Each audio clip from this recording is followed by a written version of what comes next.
మాట్లాడుతున్నాం కదా.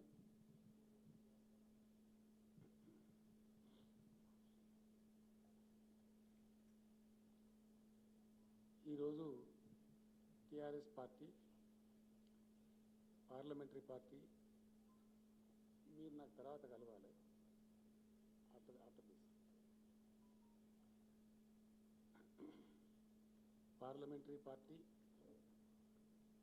శాసనసభాపక్షం జడ్పీ చైర్మన్లు డీసీసీబీ డీసీఎంఎస్ అధ్యక్షులు పార్టీ రాష్ట్ర కార్యవర్గం అట్లాగే పార్టీ జిల్లా అధ్యక్షులు జిల్లా రైతు బంధు సమితి అధ్యక్షులు వీళ్ళందరితో కలిపి సంయుక్త సమావేశం జరిగింది. అందులో చాలా సుదీర్ఘమైన చర్చ తర్వాత రాష్ట్రంలో పండబోయేటువంటి యాసంగి వరి ధాన్యం మొత్తం కూడా పంజాబ్ తరహాలో కేంద్రం ప్రొక్యూర్మెంట్ చేయాలని చెప్పి కేంద్రాన్ని డిమాండ్ చేస్తూ యునానిమస్గా తీర్మానించడం జరిగింది. మొదటి దశలో రేపు మంత్రుల బృందం పార్లమెంటు సభ్యుల బృందం ఢిల్లీకి వెళ్తున్నారు. కంబైన్డ్గా అక్కడ ఫుడ్ మినిస్టర్ గారిని కలిసి తెలంగాణ రైతుల పక్షాన మా వాళ్ళు అక్కడ డిమాండ్ చేస్తారు. మినిస్టర్ గారిని కలిసి వాళ్ళు తీసుకుంటారనే మేము ఆశిస్తూ ఉన్నాం. కేంద్రం ఇచ్చిన సూచన మేరకు ఇక్కడ మా వ్యవసాయ మంత్రి గారు చేసిన సూచనల మేరకు కూడా గత యాసంగిలో వాస్తవానికి 54-55 లక్షల ఎకరాలలో వరి పంట ఉంటే ఈసారి ఒక 20 లక్షలు తగ్గించగలిగినాం. అది 35 లక్షలకే వచ్చింది. ఈ 35 లక్షలలో కూడా మాకుండే సమాచారాన్ని బట్టి ఒక 3 లక్షలు సీడ్ కోసం ఉత్పత్తి చేశారు రైతులు. మరొక 2-2.5 లక్షలు ఇంచుమించుగా వాళ్ళ స్వంత భోజనం కోసం రైతులు వాడుకుంటారు. వాళ్ళ పంట వాళ్ళే తింటారు కాబట్టి వాడుకుంటారు. అంటే నెట్ 30 లక్షల ఎకరాలది వరి అమ్మాల్సినటువంటి అవసరం ఏర్పడుతుంది. చాలా తగ్గింది. గతంకి ఇప్పటికి పోలిస్తే ఇంచుమించు 25 లక్షల ఎకరాలలో పంట మార్పిడి కింద తగ్గించగలిగినాం. అయినప్పటికీ కొన్ని వందరు పొలాలు కొన్ని ఇతరత్ర ఉండి రైతులు పండిస్తారు కాబట్టి దీన్ని తీసుకోవాల్సిన బాధ్యత ప్రభుత్వం మీదనే ఉంటుంది. గతంలో కూడా నేను ఒకసారి చెప్పినా మళ్ళా కూడా నేను చెప్తున్నాను. ప్రపంచవ్యాప్తంగా ఆహార రంగంలో ఫుడ్ సెక్యూరిటీ విషయంలో అన్ని దేశాలు కూడా స్వావలంబన ఉండాలని కోరుకుంటాయి. అందుకోసం భారతదేశంలో కూడా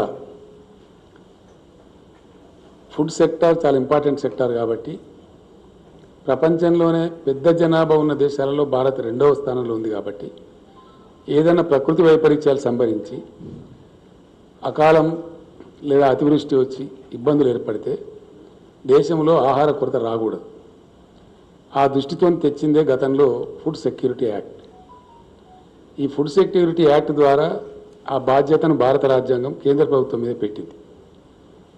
కేంద్రం ధాన్యం సేకరించాలి. ఆ పద్ధతిలో సేకరిస్తూ ఉన్నారు. Minimum 2-3 years buffer stocks maintain చేయాల్సిన బాధ్యత మీదే ఉంటుంది, ప్రభుత్వం మీద ఉంటుంది.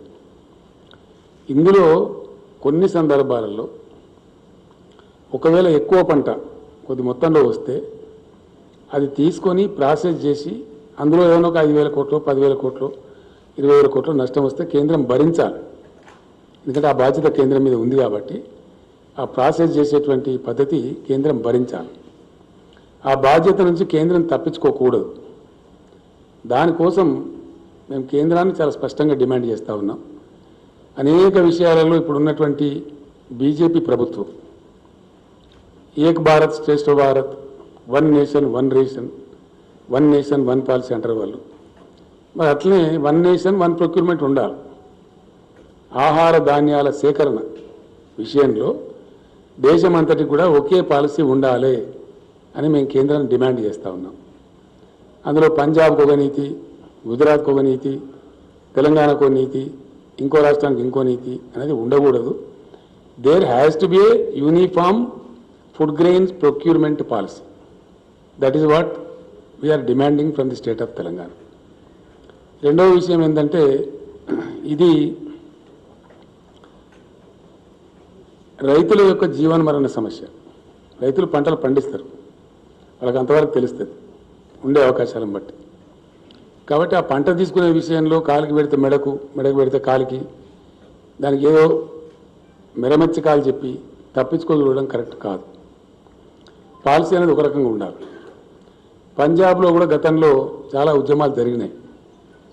ఆ రోజులలో చౌదరి చరణ్ సింగ్ గారు, దేవిలాల్ గారు, సుర్జిత్ సింగ్ బర్నాలా గారు, ఇంకా చాలామంది కర్ణాటక నుంచి ప్రొఫెసర్ నంజుండ స్వామి గారు, స్వామినాథన్ గారు తదితర పెద్దలందరూ కూడా చాలా పెద్ద ఎత్తున ఉద్యమాలు చేస్తే పంజాబ్, హర్యానా రాష్ట్రాల నుంచి 100% ప్రొక్యూర్మెంట్ చేస్తూ ఉన్నారు. 2 పంటలు చేస్తూ ఉన్నారు. ఎంత వడ్లు పండినా 100% తీసుకుంటున్నారు, ఎంత గోధుమలు పండినా 100% ప్రొక్యూర్మెంట్ చేస్తూ ఉన్నారు.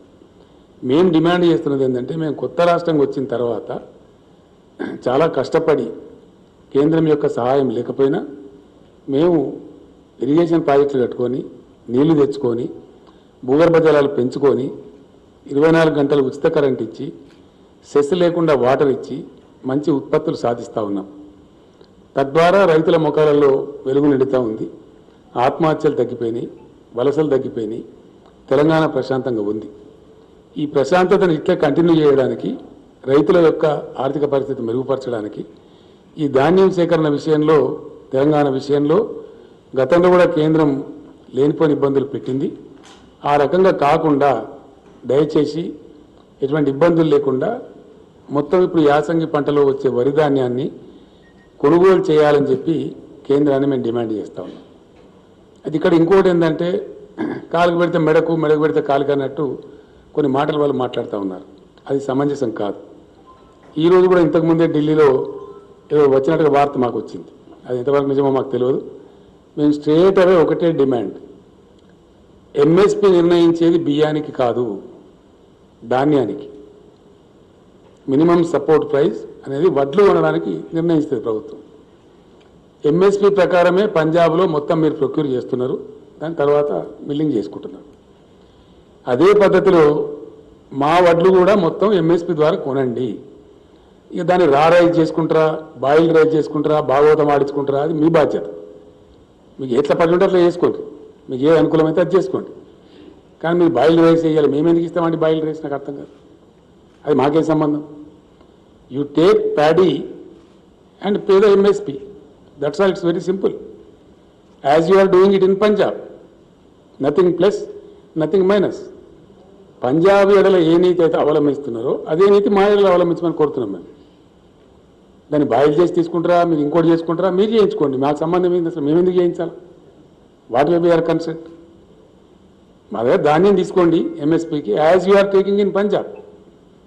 దయచేసి ఇందులో ఇది రైతులకు సంబంధించిన సమస్య కాబట్టి, కొత్త రాష్ట్రం కాబట్టి మీ సహకారం లేకున్నా కానీ మేము ఇంత అభివృద్ధి సాధించినాం, ఇంత గొప్ప పని చేసినాం. కాబట్టి దీన్ని హర్షించి, దీన్ని గౌరవించి మీరు యథావిధిగా ధాన్యం తీసుకోవాలి, అందుకు తగిన ఉత్తర్వులు జారీ చేయాలని చెప్పి రేపు మా మినిస్టర్ల బృందం, పార్లమెంట్ సభ్యుల బృందం ముందుగా ఆహార శాఖ మంత్రి గారిని కలుస్తారు, మెమరాండం ఇస్తారు, రిక్వెస్ట్ చేస్తారు. వాళ్ళు సమ్మతిస్తే చాలా సంతోషం. సమ్మతించని పక్షంలో ఎంత పోరాటానికైనా సిద్ధం కావాలని ఈరోజు సమావేశం నిర్ణయించారు. ఈ పోరాటం ఏదో ఆషామాషిగా మాటలు, పేపర్ స్టేట్మెంట్లు అట్లా ఉండదు. యాక్షన్ ఓరియంటెడ్గా ఉంటుంది. డెఫినెట్గా యాక్షన్ ఓరియంటెడ్గా ఉంటుంది. చాలా పెద్ద ఎత్తున ప్రజాస్వామ్యయుతంగా ఆందోళన చేయడం మాకు టీఆర్ఎస్ పార్టీకి, తెలంగాణ ప్రజలకు వెన్నతో పెట్టిన విద్య. డెఫినెట్గా తెలంగాణ ఉద్యమ స్థాయి ఎంత ఉధృతంగా ఉండేనో అంత ఉధృతంగా పోరాటం చేస్తాం. ఖచ్చితంగా కేంద్రం అల్టిమేట్గా తీసుకునే వరకు విశ్రమించే ప్రశ్న ఉత్పన్నం కానే కాదు. దానిలో భాగంగా రేపు గౌరవ పార్లమెంట్ సభ్యులు, మంత్రివర్యులు ఏదైతే విజ్ఞప్తి చేయబోతున్నారో అదే పద్ధతిలో తెలంగాణలోని యావత్తు గ్రామ పంచాయతీలు తీర్మానం చేసి పంపిస్తాం, మండల పరిషత్తులు తీర్మానం చేసి పంపిస్తాం, జిల్లా పరిషత్తులు తీర్మానం చేసి పంపిస్తాం, మున్సిపాలిటీలు, ఇతర సంస్థలు, మార్కెట్ కమిటీలలో కూడా తీర్మానాలు చేసి కూడా ప్రధానమంత్రి గారికి పంపిస్తాం. అప్పటికి వారు తీసుకుంటారని చెప్పి మేము అనుకుంటా ఉన్నాం. అట్లా కాని పక్షంలో మట్టుకు డెఫినెట్గా 100% మేము ఉద్యమిస్తాం, ఎంతకైనా సరే పోరాడతాం. గతంలో పంజాబ్ రైతులు నేర్పించినటువంటి కేంద్ర ప్రభుత్వాలు, అనేక ప్రభుత్వాలు, ఈ పార్టీ ఆ పార్టీ కాదు, చాలా పెద్ద పోరాటాల తర్వాత అక్కడ 100% ప్రొక్యూర్మెంట్ వచ్చింది. ఇక్కడ కూడా మాకు సమాంతరంగా పంజాబ్ మాదిరి 100% ప్రొక్యూర్మెంట్ ఆర్డర్ వచ్చే వరకు మేము పోరాటం చేస్తాం. దాన్ని మాత్రం వదిలిపెట్టే ప్రశ్న ఉత్పన్నం కాదు. అందులో కమ్ వాట్మే ఆ విధంగా మేము ముందుకు పోతాం. ఇది ధాన్యానికి సంబంధించినటువంటి విషయం. రెండవ విషయం ఏంటంటే, మేము హంబుల్గా ఈరోజు అప్పీల్ చేస్తూ ఉన్నాం. మా అప్పీల్ కన్సిడర్ చేస్తారని అనుకుంటా ఉన్నాం. కాదంటే ఇంకా కేంద్ర ప్రభుత్వం కర్మ, మేము చేయగలిగేది ఏం లేదు. రెండవ పాయింట్, రాజకీయంగా కూడా ఇక్కడ జరుగుతున్న పరిణామాలు బాధాకరంగా ఉన్నాయి. సమాజాన్ని డివైడ్ చేసేటువంటి ఒక విషపూరితమైనటువంటి ప్రయత్నాలు చాలా జరుగుతూ ఉన్నాయి, which is not desirable for this country. ఇప్పటికే దేశం ఒక నిర్ణయానికి వచ్చింది క్లియర్గా, చాలా క్లియర్గా. సాంకేతికంగా మేము గెలిచినామని అనుకోవచ్చు. గతంలో జరిగిన విలేకరుల సమావేశంలో కూడా నేను స్పష్టంగా చెప్పిన, ఉత్తరప్రదేశ్లో ఇప్పుడు జరిగే ఎన్నికలలో బీజేపీ బలం తగ్గుతుంది అని నేను చెప్పిన. గతంలో 312 ఉన్నటువంటి రాష్ట్రంలో ఇప్పుడు 255 కొంత పరిమితమైంది. చాలా వరకు తగ్గినాయి సీట్లు, అక్కడ 57 సీట్లు తగ్గినాయి. ఇది దేనికి సంకేతమో బీజేపీ ఆలోచించుకోవాలి. అట్లాగే ఉత్తరాఖండ్లో కూడా గతంలో 57 సీట్లు ఉంటే ఇప్పుడు 47 సీట్లకు పోయింది. అక్కడ కూడా పరిస్థితి దిగజారింది. పంజాబ్ నుంచి అయితే రైతుల ఆక్రోశం ఏ రూపంలో వెలువడిందో అక్కడ తరిమి కొట్టేసినారు. ఈ రకంగా బీజేపీ పరిస్థితి దిగజారిపోతూ ఉంది. ఇది స్పష్టమైనటువంటి పరిస్థితి కనపడతా ఉంది. అదే పద్ధతులలో చాలా క్లియర్గా దేశం ఒక నిర్ణయానికి వచ్చింది.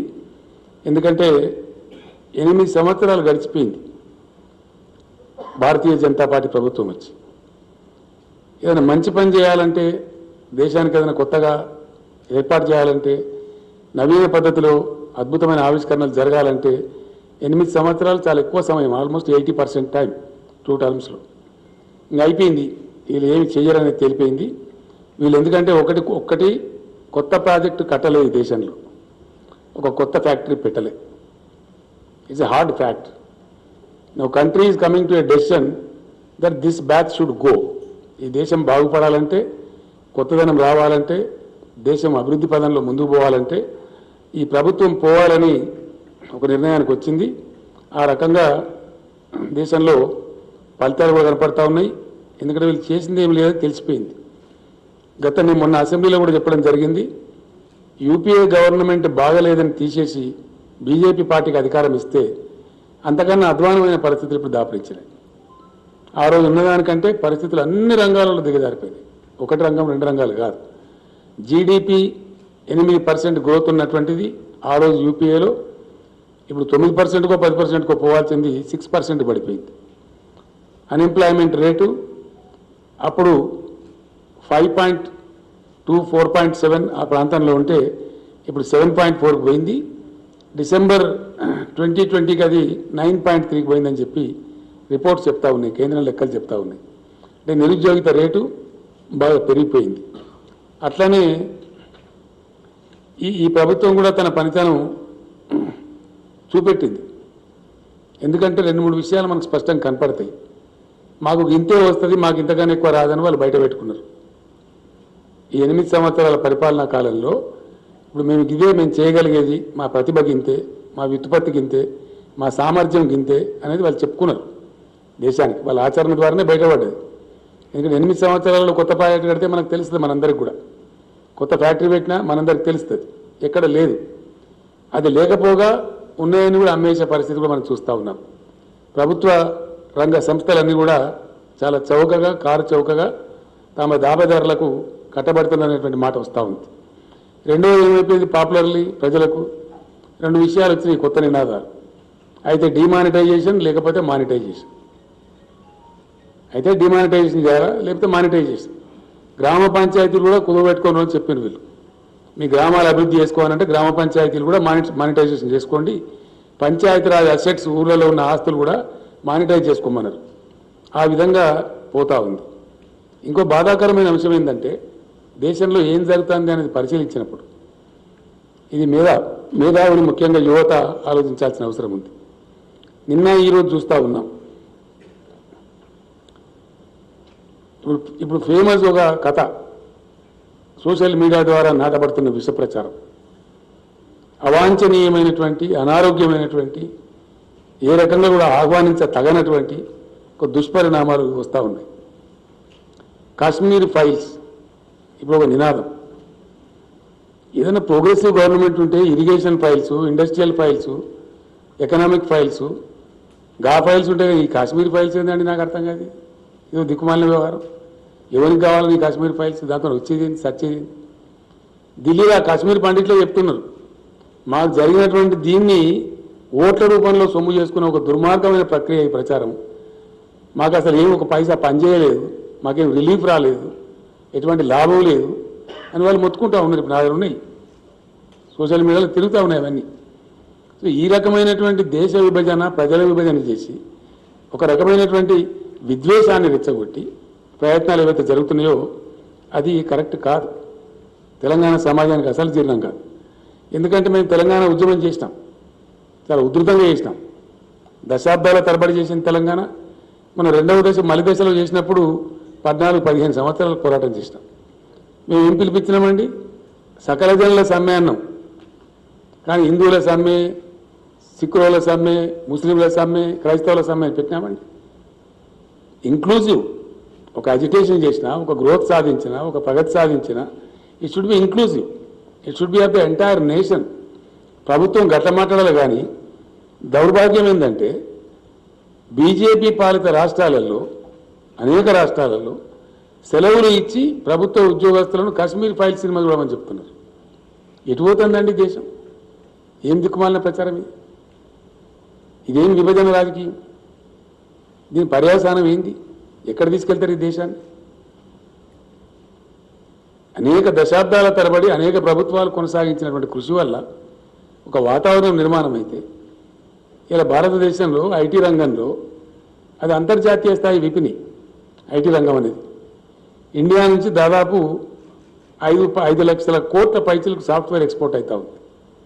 బెంగళూరు, హైదరాబాద్, పూణే తదితర ఏరియాలను కలుపుకుంటే ఎక్కడికి పోతే రేపు పొద్దున ఇది?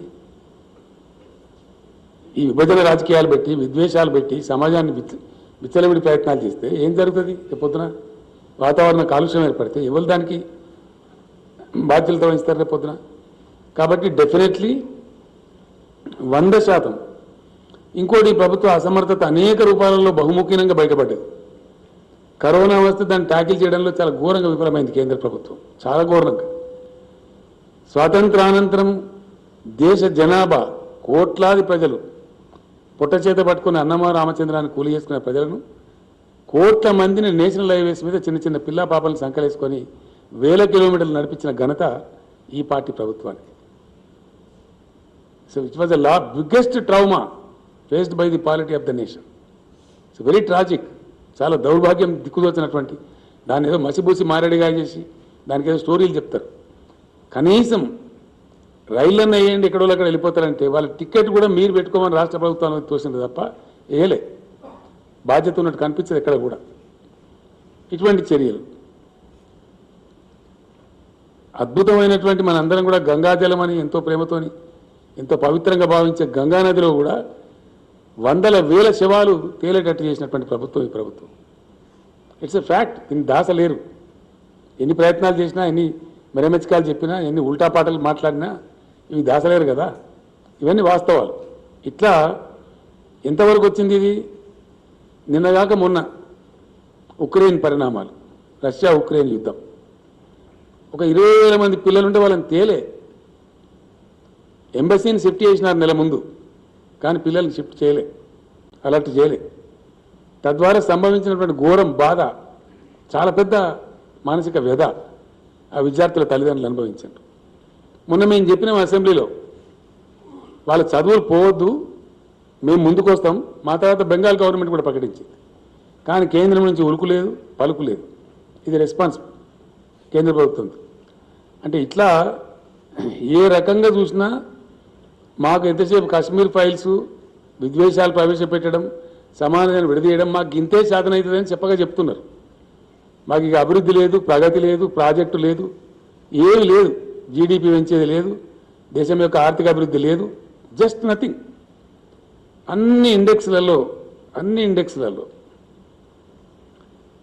చాలా భయంకరమైనటువంటి ఇండెక్స్. నిన్నగాక మొన్నటి అది వచ్చింది హ్యాపీనెస్ ఇండెక్స్ అని. దానిలో 139వ ర్యాంక్ భారతదేశం. 149 దేశాల ర్యాంక్ తీస్తే అవర్ పొజిషన్ ఇది 139. మేము అంటే ఇంకో రకంగా ఉంటుంది. కానీ గొప్ప పరువు నష్టం కేసు ఏంటంటే మన పక్కన ఉన్న భూటాన్ కంటే తక్కువ ఉంటుందా మన పరిస్థితి? నేపాల్ కంటే తక్కువ ఉంటుందా? పాకిస్తాన్, బంగ్లాదేశ్, శ్రీలంక కంటే కూడా మన పరిస్థితి తక్కువ ఉంటుందా? స్పష్టంగా కనపడుతున్నాయి ఇవన్నీ ఇండెక్స్లు. మేము చెప్తలేము. ఇంటర్నేషనల్ బెంచ్ మార్క్స్లో ఎప్పటి నుంచో దశాబ్దాల నుంచి వరల్డ్ బ్యాంక్ కావచ్చు, ఇంకోలు కావచ్చు చేస్తూ ఉన్నారు. యూత్ అన్ఎంప్లాయ్మెంట్ ఇండెక్స్లో లాస్ట్ బట్ 1 ర్యాంక్లో ఉన్నాం మనం. 20.84 ర్యాంక్లో ఉన్నది మనం. సిరియా కంటే కూడా అధ్వానమైన పరిస్థితిలో 23.01 ర్యాంక్. ఇంత ఘోరమైనటువంటి పరిస్థితి ప్రజాస్వామ్య విలువల పరిరక్షణలో కానీ, హ్యూమన్ డెవలప్మెంట్ ఇండెక్స్లో కానీ, హంగర్ ఇండెక్స్లో కానీ ఏ రకంగా చూసినా కూడా అన్నిట్లలో కూడా దేశం పురోగమనంలో ఉంది, తిరోగమనంలో లేదు. కాబట్టి రాజకీయంగా కూడా ఈరోజు మేము తీర్మానం చేసినాం, ఈ పార్టీ తీసుకొచ్చేటువంటి దుర్మార్గమైన విధానాలను, ఈ కశ్మీర్ ఫైల్స్ అనే ఫిలాసఫీని ఇదంతా కూడా తిప్పికొట్టాలి, ప్రజలను ఎప్పటికప్పుడు చైతన్యవంతం చేయాలి. అవసరమైతే బ్రహ్మాండమైనటువంటి పద్ధతులలో దీని వ్యతిరేక ఉద్యమాలు కూడా నిర్వహించాలని చెప్పి కూడా ఈరోజు అనుకున్నాం. డెఫినెట్గా ఒక తీర్మానం ఏంటంటే స్పష్టంగా ప్రజలకు చెప్పాల్సిన బాధ్యత మా మీద ఉంటుంది. కాబట్టి 100కు 100% మా వల్ల కాదు, మా వల్ల ఇదే అవుతుంది, మాతో ఇదే కశ్మీర్ ఫైల్స్ లాంటి వ్యవహారమే అవుతుంది, ప్రతిసారి కూడా తీసుకొచ్చి పెడతాం. ఒకసారి కశ్మీర్ ఫైల్స్, ఒకసారి అదేంది పుల్వామా, ఒకసారి గొల్వామా, ఇవి తప్ప ఓ ప్రాజెక్టు, ఓ నది, ఓ కరెంటు, ఓ 10,000 కోట్లతో ఒక ఉద్యోగమో, ఒక పరిశ్రమనో, భారీ పరిశ్రమ ఏమి లేదు. ఆ ప్రసక్తే లేదు, ఆ ముచ్చటనే లేదు. ఒక్క మాట కూడా కంప్లీట్ వాగ్దాన భంగం, కంప్లీట్. వాళ్ళు చెప్పింది ఏ ఒక్క వాగ్దానం కూడా నెరవేరలేదు. అంతా చునావుకా జుమ్లా, పక్కా చునావీ జుమ్లా. ఏ ఒక్కటి కూడా 2 కోట్ల ఉద్యోగం ఇస్తామన్నారు, లేదు. 15 లక్షల ఖాళీలను ఇప్పుడు దేశంలో, అవి నింపాలి. మేము డిమాండ్ చేస్తూ ఉన్నాం కేంద్ర ప్రభుత్వాన్ని. వాటి మీద కూడా మేము ధర్నాలు చేస్తాం. అదేవిధంగా అనేక ఇష్యూలు తెలంగాణ నుంచి. ధాన్యం కానీ అయిపోదు. ఈరోజు సభలో చాలా చర్చ జరిగింది. మాది ప్రత్యేకమైన పరిస్థితి, ఎందుకంటే రిజర్వేషన్ల వ్యవహారం ఉంది దేశంలో. బాధ్యతను చెప్పవలసి వస్తుంది. రిజర్వేషన్ల వ్యవహారంలో యాక్చువల్లీ 50% కన్నా ఎక్కువ ఉండద్దు అని రాజ్యాంగం లెక్క లేదు. కానీ సుప్రీంకోర్టు ఒక జడ్జిమెంట్ ఇచ్చింది. ఆ జడ్జిమెంటు పూర్తి స్థాయిలో ఇంప్లిమెంట్ అవుతుందా దేశంలో? అయితే లేదు. తమిళనాడులో 69% ఇస్తారు, ఇంకో రాష్ట్రంలో ఇంకో % ఇస్తారు, మన దగ్గర 50% దాటద్దు అంటారు. కానీ నేను అడిగినాం, ప్రధానమంత్రి కూడా మేము అడిగినాం ఎక్కడ పద్ధతి అని చెప్పి. సుప్రీంకోర్టు ఇచ్చిన జడ్జిమెంట్లో వాళ్ళకు వెసులుబాటు ఇచ్చారు. ఏదైనా ప్రాంతంలో, దేశంలో, ఏదైనా రాష్ట్రంలో ప్రత్యేక పరిస్థితి సంభవిస్తే అప్పుడు ప్రభుత్వాలు పెంచుకోవచ్చు, 50% అధిగమించవచ్చు అని చెప్పారు. దాన్ని మొత్తం మేము కంప్లీట్గా కమిషన్ ఏర్పాటు చేసి రిపోర్ట్ తెప్పించి అధ్యయనం చేసి సమగ్రంగా పంపించినాం. శాసనసభ ఏకగ్రీవ తీర్మానం చేసి పంపించినాం. గిరిజన రిజర్వేషన్లు మేము ఆంధ్రప్రదేశ్లో ఉన్నప్పుడు పల్చబడ్డాం, మేము 6%గానే పరిగణించబడ్డాం. ఇవాళ మా పర్సెంటేజ్ పెరిగిపోయింది తెలంగాణ సెపరేట్ స్టేట్ కావడం వల్ల. కాబట్టి దాన్ని 10% పెట్టుకుంటామని చెప్పి పంపించినాం. ఈ రోజు వరకు కూడా దాని మీద ఉలుకు లేదు, పలుకు లేదు, ఏదో కాగితం రాసి తప్పించుకునేటువంటి పరిస్థితి. ఇట్లా ఉన్నటువంటి పరిస్థితి. అట్లనే అనేక విషయాలలో ఎస్సీ వర్గీకరణ మా రాష్ట్రంలో పెద్ద ఉద్యమాలు జరిగినాయి. మా శాసనసభ ఇక్కడి నుంచి యునానిమస్గా, అక్కడ 2 కులాలు ఉన్నప్పటికీ మేము అందరినీ కన్విన్స్ చేసి యునానిమస్ తీర్మానం చేసి పంపించినాం. ఎవరికి వచ్చే పర్సెంటేజ్ వాళ్ళకి వస్తుంది, వాళ్ళకి జనాభాను బట్టి ఎందుకు పెండింగ్ పెట్టాలని ప్రజలు కోరుతున్నదని చెప్పి పంపిస్తే దాని మీద కూడా ఈరోజు వరకు అతిగతి లేనటువంటి పరిస్థితి. అట్లనే బీసీల కులగణన చేయమని అడిగినాం. ఎవరికి ఏమి నష్టం ఉన్నదండి? ఎవరు ఎంతమంది ఉన్నదో తెలిస్తే వాళ్ళ పని వాళ్ళు చేసుకుంటారు, దానిలో ఇబ్బంది ఏమున్నది? దాన్ని కూడా పట్టించుకున్న పాపాన కేంద్ర ప్రభుత్వం కనపడతలేదు. ఈ విధంగా ఊరికే మాటలు ఒక రకమైనటువంటి భేదభావాలు సృష్టించి ఉద్వేగాలు రెచ్చగొట్టి విద్వేషాలు రెచ్చగొట్టి ప్రజలను ఒక రకమైనటువంటి ఉద్వేగాలకు లోను చేసి ఆ ఉద్వేగాలను రాజకీయంగా సొమ్ము చేసుకునే ఒక దుర్మార్గమైన క్రీడ ఈ దేశంలో జరుగుతూ ఉంది. ఇది సమంజసం కాదు, సమర్థనీయం కాదు. ఏ రకంగా కూడా ప్రోగ్రెసివ్ థింకర్స్ ఆలోచించే విధానం కాదు, ఆలోచించే పద్ధతి కాదు. దీనివల్ల దేశ ప్రగతి కుంటుపడుతుంది తప్ప ఇంకా ఈ ప్రభుత్వం కొనసాగినట్టయితే 100% దేశం చాలా భయంకరమైన పరిణామాలు ఎదుర్కొంటుంది, చాలా పెద్ద నష్టానికి గురవుతుంది. కాబట్టి this government should go. Yes, we have to pack up this government back to home. ఒక ప్రగతిశీల విధానంలో పనిచేసే ప్రభుత్వం రావాల్సిన అక్కడే ఉంటుంది. అందుకోసం కూడా తప్పకుండా మేము మా ప్రయత్నాలు మేము చేయాలని చెప్పి కూడా ఈరోజు నిర్ణయం చేసుకున్నాం. ఆ రకంగా విపరీతమైనటువంటి బ్యాంక్ స్కామ్స్ జరుగుతూ ఉన్నాయి. బ్యాంకుల రుణాలను కూడా ఎన్పిఏలు అని పేరు పెట్టడం కొత్త ఫ్యాషన్ మొదలైంది ప్రీ గవర్నమెంట్ వచ్చినాకని. అంతకుముందు ఏదో మామూలుగా ఉండేది, రేరెస్ట్ ఆఫ్ ద రేర్ ఉండేది. ఇది ఇప్పుడు ఒక తరవా అయిపోయింది. రైట్ ఆఫ్ చేసిన మొత్తం 11 లక్షల కోట్లు. రైతులు ధాన్యం కొనమంటే 10-15 వేల కోట్ల విలువైనటువంటి ధాన్యం కొనమంటేనేమో దానికి కాలుకు పెడితే మెడకు పెడితే కాలికి అదేదో ఎక్సెస్ అయిపోతుంది అని మాట్లాడతారు. రైతుల ధాన్యం కొనమంటే చెమట పడిపి కష్టపడి పెట్టుబడి పెట్టి రిస్క్ తీసుకొని ఎన్నో ఆటుపోట్లు తట్టుకొని సీజనల్ కండిషన్స్ తట్టుకొని రైతులు పండిస్తే ఆ పంట కొనమంటే 10-15 వేల కోట్లు. మొన్న ఒక్కడే దుర్మార్గుడు 22 వేల కోట్లు వచ్చాయి. లక్షల కోట్లు ముంచుతారు, 11 లక్షల కోట్లు రైట్ ఆఫ్ చేస్తారు, కానీ రైతుల ధాన్యం కొనరు. అందువల్ల కూడా ఈ ప్రభుత్వం అసమర్థ ప్రభుత్వం అని తేలుతా ఉంది. ఇన్ ఎనీ యాంగిల్ విసి ఏ రకంగా పర్సూ చేసినా ప్రభుత్వం యొక్క పర్ఫార్మెన్సు సంతృప్తికరంగా లేదు. ఇదే పద్ధతిలో ఒకవేళ దేశం ముందుకు పోతే మరింత దేశం నష్టాల పాలవుతుంది. కాబట్టి డెఫినెట్గా దిస్ గవర్నమెంట్ షుడ్ గో. ఆ దిశ ఆల్రెడీ పట్టింది. ఆ రకంగా పరిస్థితులు ఉన్నాయి. కాబట్టి దానిలో ప్రజలకు కూడా పిలిపియడం రాజకీయ పార్టీగా మా బాధ్యత. ఆ విధంగా ఈ డివైజివ్ పాలిటిక్స్కు చరమగీతం పాడాల్సిన అవసరం ఉంది. మేము మళ్ళా ఒకసారి సిన్సియర్గా డిమాండ్ చేస్తూ ఉన్నాం ప్రధానమంత్రి గారికి. చేతులు ఎత్తి నమస్కరించి తెలంగాణ ప్రజల పక్షాన వినయపూర్వకంగా నేను విజ్ఞప్తి చేస్తూ ఉన్నా. దయచేసి మీరు తెలంగాణ కదిలించకండి, తెలంగాణ ప్రజలతో పెట్టుకోకండి. మేము ఉద్యమ వీరులం, ఉద్యమం చేస్తాం. మేము తప్పకుండా మిమ్మల్ని వదిలిపెడతామని అనుకోకండి. మీరు ఏదో మాయామచ్చింద్ర చేస్తామనే భ్రమలో ఉండకండి, మీరే భంగపడతారు. కాబట్టి స్ట్రేట్ అవే పంజాబ్కు అవలంబించిన నీతే మాకు అవలంబించండి. మేము కోరేది గొంతెమ్మ కోరిక కాదు. మా రైతుల పక్షాన మేము ఒకటే అడుగుతున్నాం, పండిన ధాన్యం తీసుకొని మీరు నిర్ణయించిన ఎంఎస్పీ డబ్బులు ఇవ్వండి. దాన్ని రైజ్ చేసుకుంటారో, బాయిల్డ్ రైజ్ చేసుకుంటారో, భాగవతం చేసుకుంటారో, ఇంకేం చేసుకుంటారో మీరు చేసుకోండి, మీ చాయిస్. మేమేది మిల్లింగ్ చేసి చేయాలి నాకు అర్థం, మీరే మిల్లింగ్ చేసుకోండి. As state government, Punjab government లాగా మేము కూడా సహకరిస్తాం. మీకు మాకు ఏ పని పేరుతో ఆ పని చేస్తాం, ఆ ప్రాసెస్ మీకు పూర్తి స్థాయిలో సహకరిస్తాం. కానీ దానికి ఏదో మేము అదైతే కొంటా అన్నాం, ఇదైతే కొన అన్నాం. పంజాబ్లో ఏది కొన్నావు మాది అదే కొనమంటున్నాం. మేమేమంటున్నాం, పంజాబ్లో ధాన్యం తీసుకున్నావు, డబ్బులు ఇచ్చినావు, మాది కూడా ధాన్యం తీసుకో, డబ్బులు ఇచ్చి.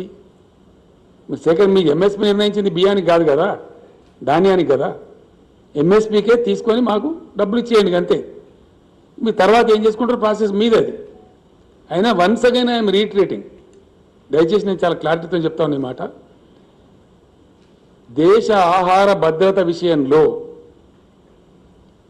ఫుడ్ సెక్యూరిటీ యాక్ట్ కింద రాజ్యాంగబద్ధమైనటువంటి విధిని కేంద్ర ప్రభుత్వం మీద పెట్టింది మన రాజ్యాంగం. అది రాజ్యాంగ విహితమైనటువంటి మీ యొక్క ధర్మ కర్తవ్యం, మీ యొక్క విధి. ఆ విధి నుంచి మీరు ఎస్కేప్ కావద్దు. ఆ ప్రాసెస్లో ఒక సమయంలో ఎక్కువ రావచ్చు కొద్ది దాన్ని, ఇంకో సమయంలో అకాలం వస్తే ఏం చేస్తారండి? ఇప్పుడు కరోనా లాంటి జబ్బు వస్తాయని వాళ్ళు అనుకున్నామా? గ్లోబ్ అంతా కూడా ఏ జబ్బు రాలే. First time in the world corona లాంటి మహమ్మారి మొత్తం ప్రపంచాన్ని అతలాకుతలం చేసింది. రేపు పొద్దున కరువో కాటకమో వస్తే భారతదేశానికి ఒక వారం రోజులు అన్నం పెట్టే దేశం ఇంకో దేశానికి ఉందా శక్తి? ఒక వారం రోజులు అన్నం పెట్టే కెపాసిటీ ఉందా? పేరుకున్నాయి దేశాలు, వాళ్ళ లక్షల జనాభా 10 కోట్ల లోపున దేశాలే దాదాపు 170-180 దేశాలు వితిన్ 10 crores. 1 crore ఉన్న దేశాలు చాలా ఉన్నాయి, లక్షల్లో ఉన్న దేశాలు చాలా ఉన్నాయి. ఏ దేశానికి కూడా ఇండియాకు ఒక వారం అన్నం పెట్టే పరిస్థితి లేదు. కాబట్టి బఫర్ స్టాక్స్ మెయింటైన్ చేయడం అనేది మీ కర్తవ్యము, మీ బాధ్యత. అది చాలా పవిత్రమైన బాధ్యత. రేపు పొద్దున పెద్ద క్రైసిస్లోకి దేశం పోతుంది. ఎక్కువ వస్తుంది కాబట్టి మేమేం చేయాలనే మాటలు కేంద్రం మాట్లాడకూడదు. మీ దగ్గర ఎఫ్సిఐ ఉంది, మీ దగ్గర గోడౌన్స్ ఉన్నాయి, మీకు మెకానిజం ఉంది, నిర్ణయాలు తీసుకునే అధికారం ఉంది. కాబట్టి మీరు ఎట్టి పరిస్థితులలో రైతులు పండించే ధాన్యం తీసుకోవాలి, కొద్దిగా ఎక్సెస్ అయినప్పుడు దాన్ని ప్రాసెస్ చేయాలి, అందులో చిన్న నష్టం వస్తే భరించాలి. అది మీ బాధ్యత. మీరు పాకిస్తాన్ రైతుల కోసమో అమెరికా రైతుల కోసమో కాదుగా మేము అడిగేది, భారత రైతుల కోసమే అడుగుతున్నాం, భారతదేశంలో ఉన్న రైతాంగం కోసమే అడుగుతున్నాం. దాని మీద పాలసీ చేంజ్ చేయాలో ఎస్ ఓకే, మీరు పెట్టండి. అన్ని రాష్ట్రాల ముఖ్యమంత్రులను పిలవండి, అగ్రికల్చర్ మినిస్టర్లను పిలవండి, క్లారియాను కాలేయండి, దేశాన్ని పంటల కాలనీల కింద విభజించండి, గైడెన్స్ చేయండి. దాన్ని మేము కూడా ఫాలో చేస్తాం అందరితో పాటు. కానీ అది ఏం లేకుండా ఆఫీసార్గా మేము ఒక దగ్గర తీసుకుంటాం ఇంకో దగ్గర తీసుకుంటాం అంటే మీ ఇష్టం వచ్చినట్టు చేయడానికి లేదు. ఇది ప్రజాస్వామ్యం, ప్రజలకు హక్కులు ఉంటాయి, అడిగే హక్కులు ఉంటాయి, పోరాడే హక్కులు ఉంటాయి. పంజాబ్కు ఏ విధంగా, హర్యానాకు ఏ విధంగా 100% ప్రొక్యూర్మెంట్ ఉందో ఆ విధంగా మాది కూడా తీసుకోండి. ఇంకో మాట కూడా మేము విజ్ఞప్తి చేస్తూ ఉన్నాం, let there be a national procurement policy. జాతీయ స్థాయిలో ప్రొక్యూర్మెంట్ పాలసీ ఉండాలి. అది అందరికి సమానంగా ఉండాలి, ఒకటిగా ఉండాలి. అప్పుడే ధర్మం జరిగేటువంటి అవకాశం ఉంటుంది. కాబట్టి ఆ ప్రకారం చేయాలని చెప్పి కేంద్రాన్ని మేము కోరుతున్నాం. అట్లా చేయని పక్షంలో మట్టుకు చాలా పెద్ద ఎత్తున అనేక పోరాట రూపాలలో బ్రహ్మాండమైన పద్ధతిలో ఉద్యమం చేస్తాం. అవసరమైతే మొత్తం క్యాబినెట్ అంతా వెళ్ళి ఢిల్లీలో తీవ్రమైన నిరసన కార్యక్రమాలు కూడా చేపడతాం. ఇక్కడ కూడా ఉద్యమాలు నిర్మిస్తాం. మొన్న నేను వెళ్ళినప్పుడు ఆ కిసాన్ నేతలు కొంతమంది నాకు కలిసినారు. తప్పకుండా మేము కూడా వస్తాం సార్, పార్టిసిపేట్ అవుతామని చెప్పినారు. జాతీయ స్థాయికి ఉద్యమాన్ని తీసుకొని పోతాం. కేంద్రాన్ని ఈరోజు ఇంకో డిమాండ్ కూడా నేను చేస్తూ ఉన్నా. దేశంలో ఇప్పటి వరకు అందరికి రాజ్యాంగ రక్షణలు ఉన్నాయి, కానీ దేశానికి అన్నం పెట్టే రైతులకు ఇలా కాన్స్టిట్యూషనల్ సేఫ్టీ లేదు. ఎస్, డెఫినెట్గా ఈ దేశంలో అది రావాల్సిన అవసరం ఉంది. Let there be constitutional safety for the farmers. किसान के लिए संवैधानिक रक्षा की जरूरत है. किसानों का हकों को संविधान में शामिल किया जाए. हमारे पार्टी की तरफ से हम डिमांड कर रहे हैं, किसानों को बचाने के लिए, किसानों का गौरव बढ़ाने के लिए, किसानों को आत्मनिर्भर बनाने के लिए किसानों को संविधान रक्षा चाहिए. ये हमारा डिमांड है केंद्र सरकार के साथ. ये कोई उल्टा सुल्टा डिमांड नहीं है. इसीलिए हम कह रहे हैं कि किसानों को संवैधानिक रक्षा दो.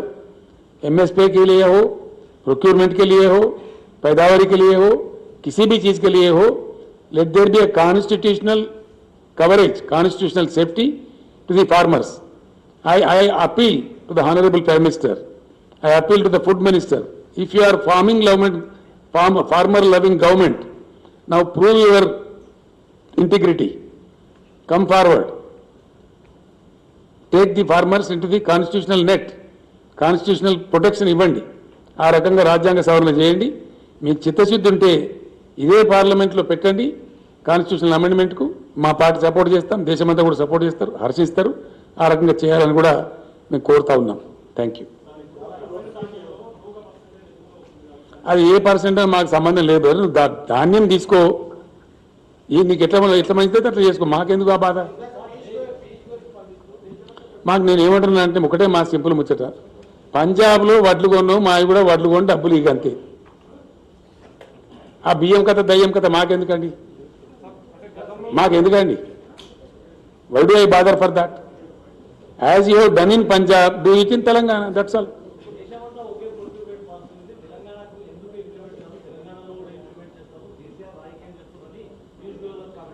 నేను ఏమంటున్నా అంటే వడ్లు వండిన పోయి కొనమంటే కొనక సపరేట్ గిరంత ఏంది నాకు అర్థం కాదు. కామెంట్ ఏంది, మూమెంట్ ఏంది? కేసీఆర్ కామెంట్ చేయకుండా చేయరాదా? వడ్లు కొంటే అయిపోయాయి. చక్కగా మాట చెప్పరాదు. అరే యాసంగిలో పండే ధాన్యం అంతా కొంటామని చెప్పి నేను పోయి పూల బొకే బ్రహ్మాండంగా ఇచ్చి ఆయనకు దండ వేసి దండం పెట్టి వస్తాను. కడప తల పెట్టమంటే కూడా పెడతా. ఈ కదా ఇవన్నీ మెరమెచ్చకాలి ఎందుకే? సింపుల్ మాట.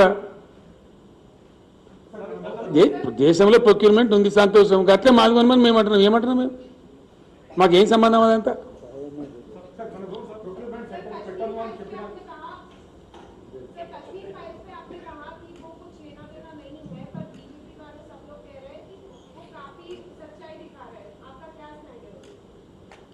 मैं समझा नहीं आपका क्वेश्चन को। बीजेपी वाले और सारे बीजेपी पार्टी चाहे वो सेंट्रल गवर्नमेंट हो या फिर स्टेट में बीजेपी हो, वो सारे लोग कश्मीर फाइल्स मूवी को सपोर्ट कर रहे हैं। आपने कहा उसका कोई हम भी सपोर्ट कर रहे हैं, हम उसको उल्टा नहीं बोल रहे। बात यह है कि कुछ करो उनके लिए ना, वो कश्मीर पंडित्स के लिए जो दिल्ली में पड़े हुए हैं। खाली मीठी मीठी बातें क्यों बोलते हो? What is your priority? Hindu धर्म को बेच के आप वोट कमाने का चक्कर चला रहे हो, इसी को हम काट रहे हैं। हम क्या चीज काट रहे हैं? कहीं फाइल्स हो तो क्या फाइल्स होना चाहिए? ट्राइबल के फाइल्स के बारे में सोचो, इरिगेशन फाइल्स के बारे में सोचो, इकोनॉमिक फाइल्स के बारे में सोचो, जीडीपी के फाइल्स के बारे में सोचो, देश के आर्थिक उन्नति के लिए सोचो। वो फाइल्स के लिए नहीं है। खाली धर्म के नाम पे राजनीति चलना आना, यह कहां तक सही है? 100% कर रहे, बिल्कुल वो कह रहे। इससे बढ़कर हमसे कुछ होता ही नहीं है बोल रहे। इसमें शर्माने क्या बात है, छुपाने क्या बात है? वो तो खुलेआम कह रहे। हमारे पास यही कश्मीर फाइल्स होता, पुलवामा होता, पाकिस्तान होता, हम किसी को राक्षस बताते, इसके नाम पे तुम वोट दो, यही तो कह रहे हैं ना वो लोग सुबह शाम। जो देश के हित में अच्छा नहीं है, इसमें क्या गलती है?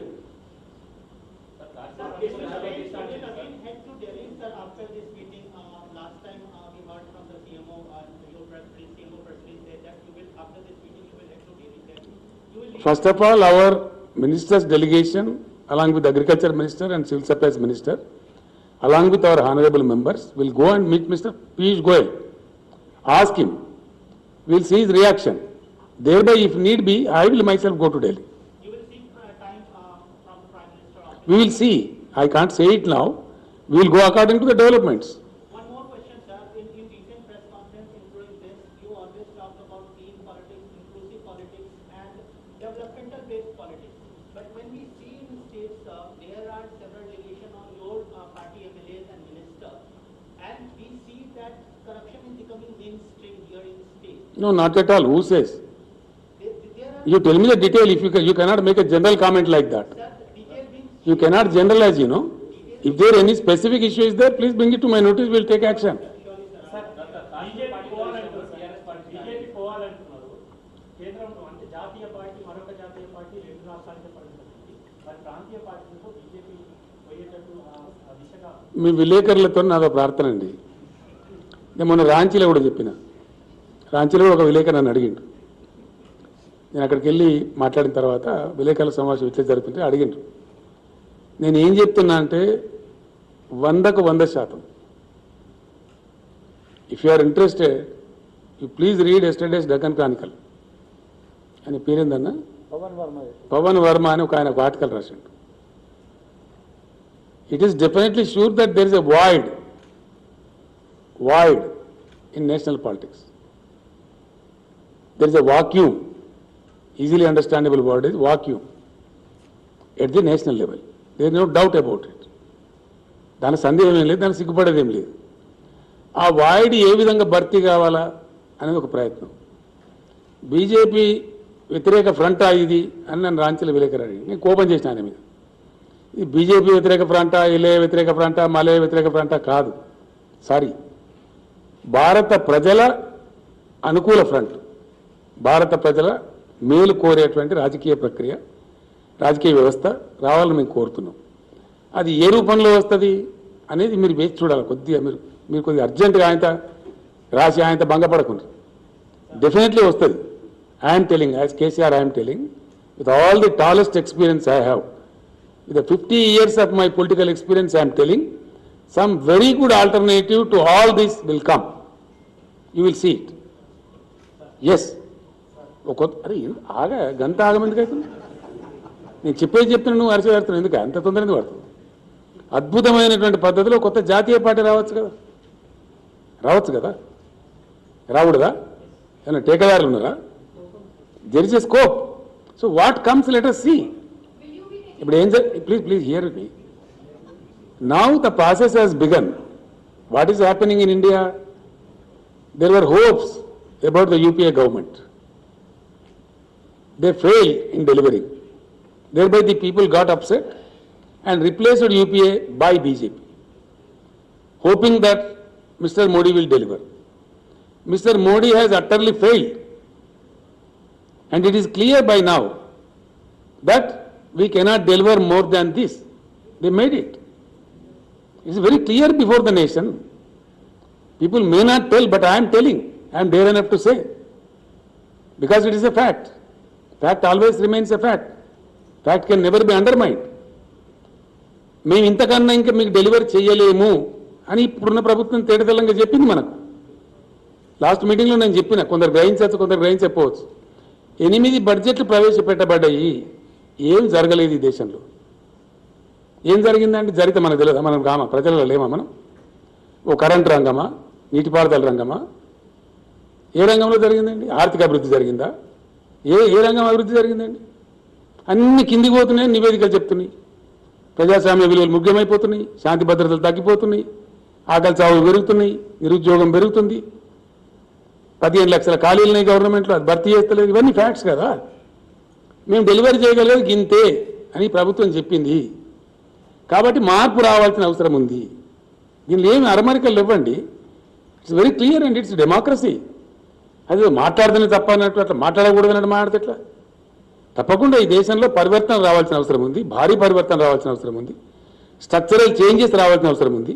ఎస్, డెఫినెట్గా చాలా స్ట్రక్చరల్ చేంజెస్ రావాలా. 75 సంవత్సరాలలో కూడా చాలా అనామలీస్ ఉన్నాయి, చాలా అనామలీస్ పెండింగ్లో ఉన్నాయి, చాలా విషయాలు ఉన్నాయి. అవన్నీ చర్చకు పెడితే వస్తాయి అవన్నీ. కాబట్టి ఇప్పుడు దేశం అర్థం చేసుకున్నది.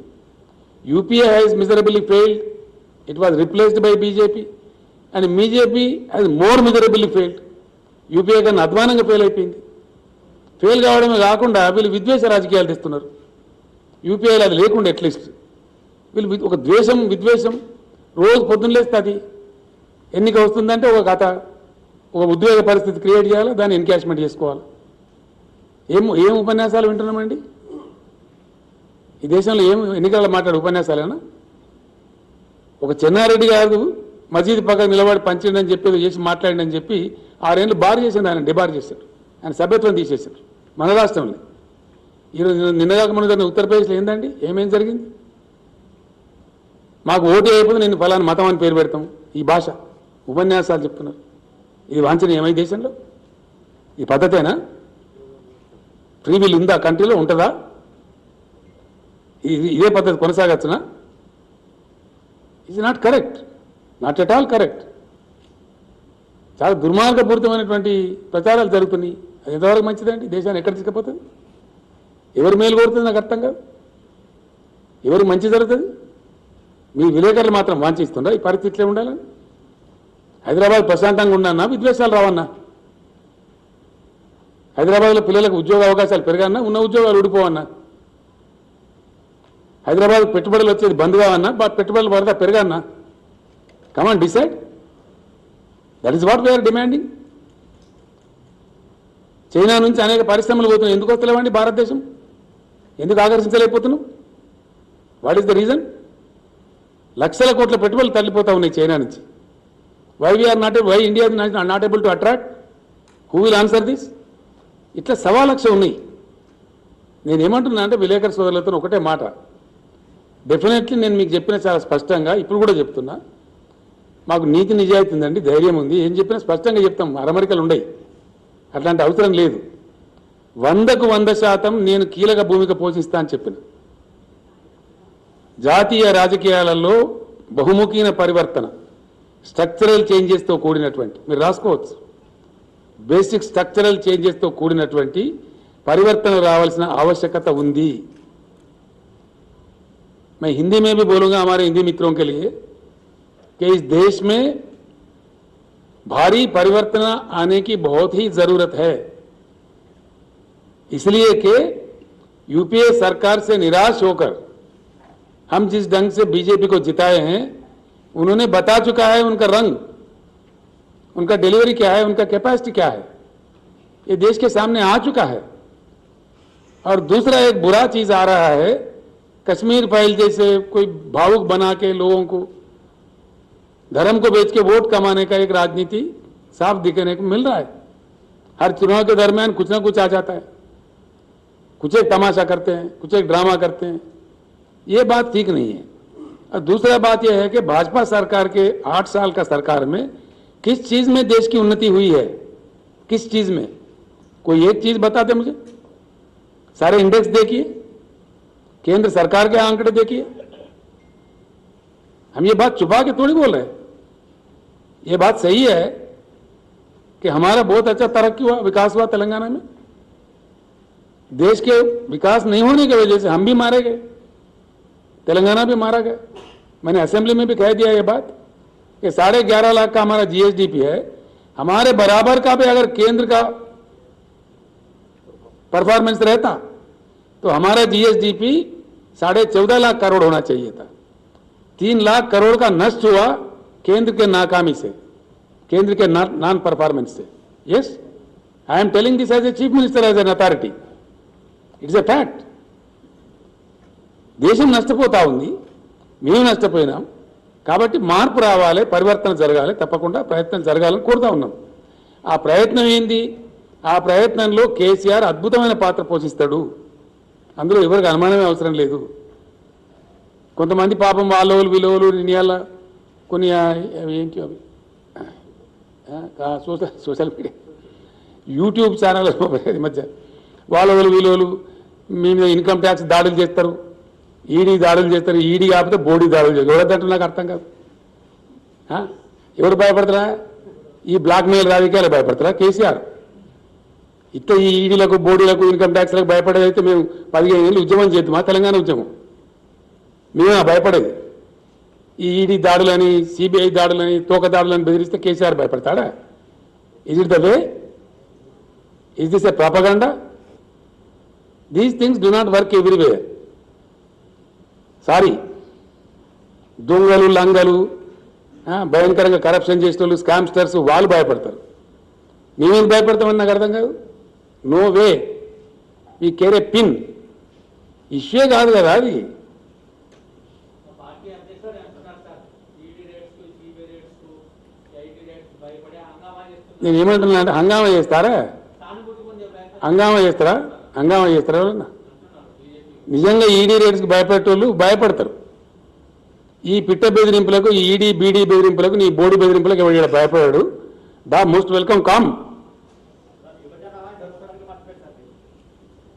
సార్, ప్రొక్యూర్మెంట్ సెంటర్స్ మనం పెట్టము అని ముందే చెప్తాం సార్, అయినా రైతులు ఇంత పెద్ద ఎత్తున పంట పండించారు. అందుకే కొనమంటున్నావు రాహుల్. మేమే రైతులను పంట తగ్గించే కోసం చెప్తాం కదా, పంట తగ్గించినాం కదా 20 లక్షల ఎకరాలు. ఏవో డిస్కరేజ్డ్ 20 lakh acres తగ్గింది. ఈ మాత్రం వచ్చింది కాబట్టి కొనమంటున్నాం. ఏమన్నా దాంట్లో పెద్ద బ్రహ్మ పదార్థం.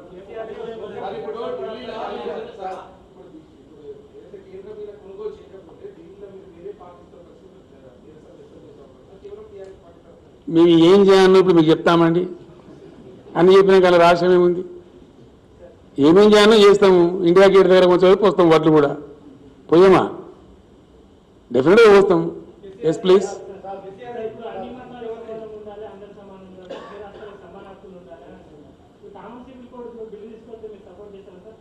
అది వచ్చినప్పుడు కదా ఆలోచిస్తాం. ఇప్పుడు ఎందుకు లేనిది నువ్వు ఒకటి కాల్పనిక విషయాలు ఎందుకండి? వచ్చినప్పుడు మాట్లాడదాం.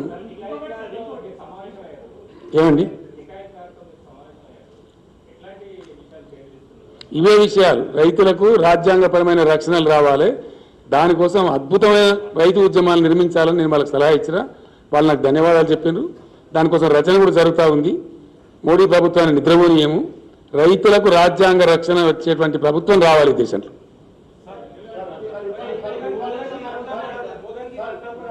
एक मिनट बैठे रहो. किसमें भाई? यही तो है ना तमाशा. शिवाजी महाराज को लाओ, कहीं कोई महाराज को लाओ, बिठाओ, परमिशन मतलब म्युनिसिपालिटी का क्या गुंडागिरी है? नहीं, क्या गुंडागिरी है क्या? नहीं, गुंडागिरी करना चाहिए था क्या? कहीं कोई चीज लाओ, रखो, खड़ा करो, हंगामा करो, ये तमाशा है क्या? कौन मना करता? शिवाजी महाराज का कौन रिस्पेक्ट नहीं करता इस देश में? सबसे ज्यादा आदर हम करते हैं, क्यों नहीं करेंगे? बाज़ाब्ता लो, परमिशन लेकर रखो. 6 फीट का नहीं तो 60 फीट का रखो. कौन मना कर रहा है? शिवाजी महाराज के नाम पे राजनीति मत करो. शिवाजी अगर रहता तो खुदकुशी कर लेता इस पे. हम यही बोल रहे हैं कि शिवाजी महाराज ये महाराज वो महाराज का नाम लेके राजनीति क्यों करते हो? दम है तो there are much deeper issues which are of most public importance, public concern. देश में गरीबी है उसके बारे में बात करो, देश का बेरोजगारी के बारे में बात करो, देश का जीडीपी मारा गया है उसके लिए बात करो। उसके लिए क्यों बात नहीं करते? वहां आवाज नहीं आता। ఒకరు వాళ్ళకు పూర్తి స్థాయిలో న్యాయం చేయాలి. కేంద్రం శుష్కప్రియాలు శూన్యాస్తాలతో వాళ్ళ మీద సినిమా చూపించి రాజకీయ సొమ్ము చేసుకుంటుంది తప్ప వాళ్ళకి న్యాయం చేస్తలేదు. నేనంటే వీళ్ళు కాశ్మీర్ పండితులు అంటుండ్రు. నిన్న ఇవాళ స్టేట్మెంట్లు ఇచ్చిన టీవీలకు వాళ్ళు బీబీసీ టెలికాస్ట్ చేసింది. It's all political drama played by BJP for 24 elections అని స్పష్టంగా కాశ్మీర్ పండితులు వాళ్ళ క్యాంపులో చెప్పిండ్రు. మీ వీడియో కావాలన్నా చూపెట్టన్నా? ఒప్పుకుందా?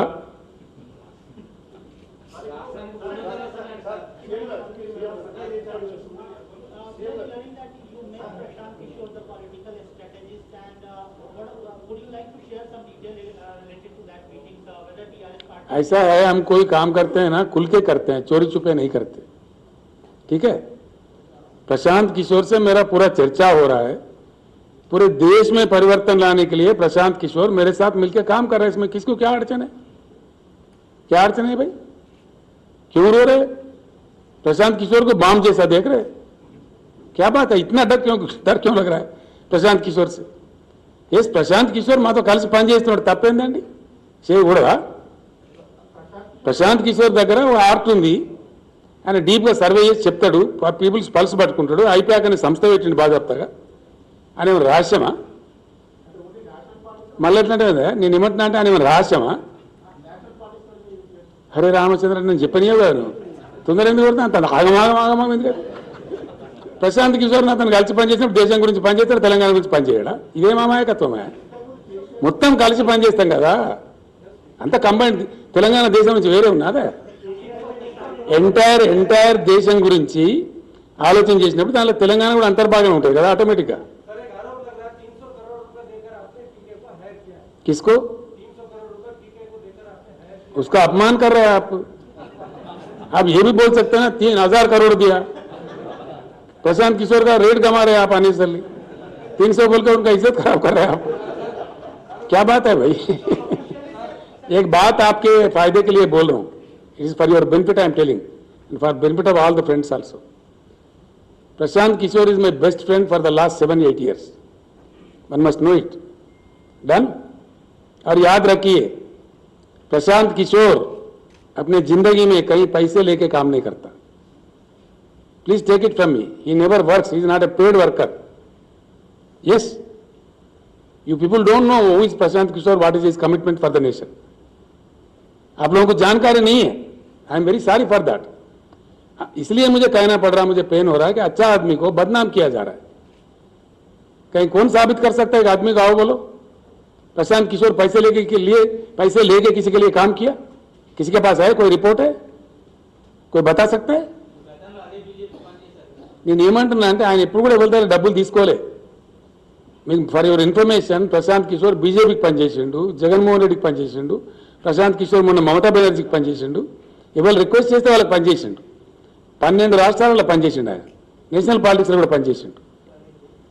స్టాలిన్ కుమార్ తమిళనాడులో పనిచేసిండు, చాలా మందికి పనిచేసిండు. బీహార్లో చాలా చోట్ల చేసిండు ఆయన. ఈరోజు నేను అడిగితే దేశ రాజకీయాల మీద ఆయనకు అవగాహన ఉంది కాబట్టి, 12 రాష్ట్రాల్లో పనిచేసిన అనుభవం ఉంది కాబట్టి, తప్పకుండా జాతీయ రాజకీయాలు ప్రభావితం చేయడానికి, జాతీయ రాజకీయాలు ప్రభావితం చేయించడానికి కేసీఆర్ ప్రబల నిర్ణయం తీసుకున్నాడు కాబట్టి ప్రశాంత్ కిషోర్ నేనే పిలిచినా, నేనే ఇన్వైట్ చేసినా బ్రహ్మాండంగా పనిచేస్తున్నాం. ఎందుకు బాంబు పడేట ఎదురుపడుతున్నారండి? అదే పెద్ద రహస్యంలాగా, కొత్త విషయంలాగా ఏమున్నది దాని నాకు అర్థంగా. 100% ఈజ్ ఎ కమిటెడ్ పర్సన్. ఈయన చాలా రోజులు ఫారిన్ దేశాల్లో ఉద్యోగాలు చేసిండు. ఆయన యుఎన్ఓలో పనిచేసిండు. ఈ worked for so many countries. ఇండియాకు వచ్చిన తర్వాత అతని ప్రయత్నం అతను చేస్తున్నాడు.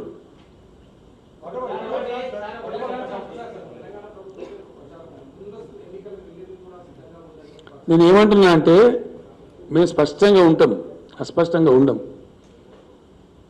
600 ముందస్తు ఎన్నికలకు వెళ్ళే ప్రశ్న లేదని మొన్ననే చెప్పిన నేను, మళ్ళీ ఇప్పుడు కూడా చెప్తున్నా. పోయినసారి నేను అసెంబ్లీని డిజాల్వ్ చేసిపోయినా, అది కూడా చెప్తున్నా. Yes, there was a need at that time. ఎందుకు? మేము ప్రారంభించిన పథకాలు, మేము ప్రారంభించిన ప్రాజెక్టులు మళ్ళా మేమే ఉండి పూర్తి చేయాల్సిన అవసరం ఉండే కాబట్టి, మళ్ళా టీఆర్ఎస్ గవర్నమెంట్ ఖచ్చితంగా రావాల్సిన అవసరం ఉండే కాబట్టి కరెక్ట్ టైంలో నేను ఇంటెలిజెంట్గా డెసిషన్ తీసుకొని I came back with 88 seats, right? ఇప్పుడు ఆ అవసరమే లేదు, అన్ని పరిపూర్ణంగా కంప్లీట్ అవుతున్నాయి. ఇప్పుడు పాలమూరు ఎత్తిపోతల పథకం కంప్లీట్ కావాలి, సీతారామ పథకం కంప్లీట్ కావాలి, మేము పెట్టిన లిఫ్ట్ ఇరిగేషన్ స్కీములు కంప్లీట్ కావాలి, తెలంగాణ ఇంకా ధాన్యం ఎక్కువ పండించాలి, తెలంగాణకు ఇంకా ఐటీ పెట్టుబడులు ఎక్కువ రావాలి, ఇంకా పరిశ్రమల పెట్టుబడులు రావాలి. ఆ ప్రయత్నాలు మా టర్మ్ ఎండ్ దాకా కూడా ఇప్పుడు కొనసాగిస్తాం, మధ్యలో భంగం చెయ్యం, రైట్? ఎవరైనా ఆసుకుంటే అట్లా అనుకుంటే పాపం తెలియక తెలియలేక అనుకుంటే మేమేం చేయలేము. ఆ మాట్లాడేవాళ్ళు కూడా ఎందుకు కొరగాని వాళ్ళు ఇక్కడ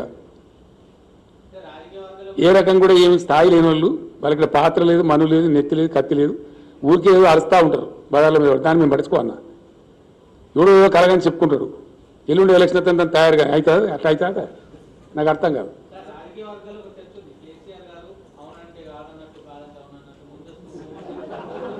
నేనేమంటున్నా అంటే ఎవరో తేడా కాలట్లా అనుకుంటారు పాపం. ఆలోచన తక్కువ వాళ్ళు, అవగాహన తక్కువ వాళ్ళు అట్లా అనుకుంటారు, అంతే కదా. కేసీఆర్ ఎప్పుడు మోసం చేయడు కదా. కేసీఆర్ ఏం చెప్తారో అదే చేస్తారు. డెఫినెట్గా ఏం చెప్పినామో అదే చేసినాం, ఇప్పుడు కూడా ఏం చెప్పినామో అదే చేస్తాం. ఏందండి? రిపోర్ట్ కాదండి, ఒక సెంటర్ స్ప్రెడ్ ఐటమ్.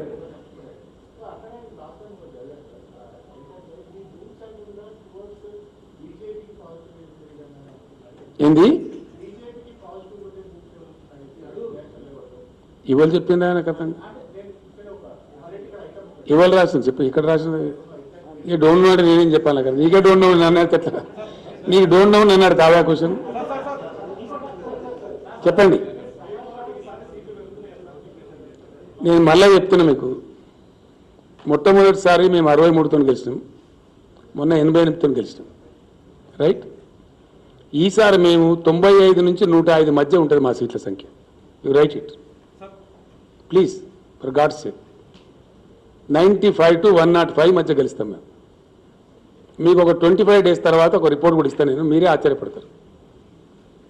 ఎస్, ఈ మధ్య వినండి, మీరు అడిగి పూర్తిగా చెప్పాలి కదా. Our seats are going to be 95 to 105 మధ్య ఉంటాయి. నిన్ననే నాకు లేటెస్ట్ రిపోర్ట్ వచ్చింది, 3 డిఫరెంట్ సంస్థలు చేసిన సర్వే.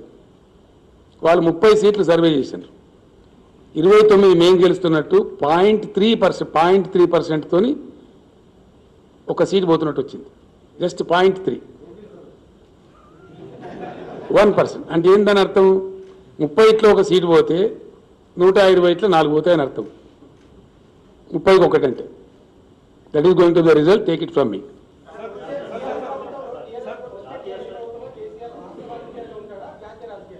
అది ఎట్లా సమయం నిర్ణయిస్తుంది కదా. కేసీఆర్ ఎక్కడ అవసరం పడితే అక్కడ పోతాడు కదా. టీఆర్ఎస్ ప్రభుత్వం ఉంటుంది guarantee.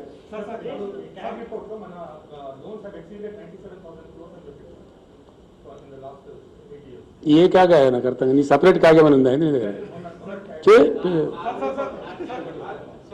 We are much below the allowed 25%. I made it very clear in the state assembly.